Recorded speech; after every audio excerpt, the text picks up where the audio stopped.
بسم الله وعلى بركة الله. هذا الشاعر عبد الله بن سبيل عرف بابن سبيل وراعي نفي، وهو أمير بلدة نفي في ذلك الوقت من قبيلة باهلة.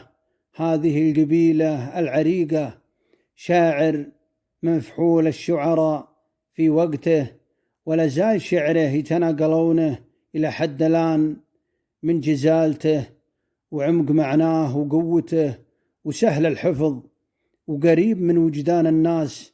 يجيد كل أغراض الشعر، المديح والغزل والوصف. تساجل مع الكثير من شعراء وقته مثل الشيخ والفارس والشاعر فيحان بن زريبان المطيري.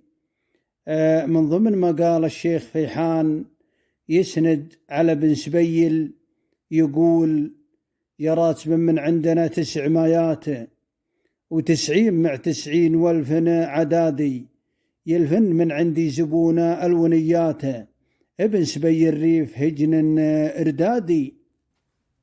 فرد بن سبيل بقوله: يا راتب من عندنا صيعريات، من ساس عيرات عراب اتلادي، بنات حر فحلوا هالشرارات، بالجيش تعناله جميع البوادي، لين قال: قد ملمع الشام جبلين على بياته، ومالنكم الحره وقبن اجيادي، علوى معاويد على الحرب وعصاته، وسعن حيسق معينا المعادي، خصوا على الرخمان والعلم قد فاته، اجمالت خو تنقيل علم وكادي، ثمن صولي بلقي سيذبح الشاة، فيحان بن زاعد حريبة الرقادي، عطوه رد العلم قبل التحيات، مثايل مهيب بعض الدوادي، يزبن بالرده هلا الدوبليات، ليرهبهم حس راعى الجوادي.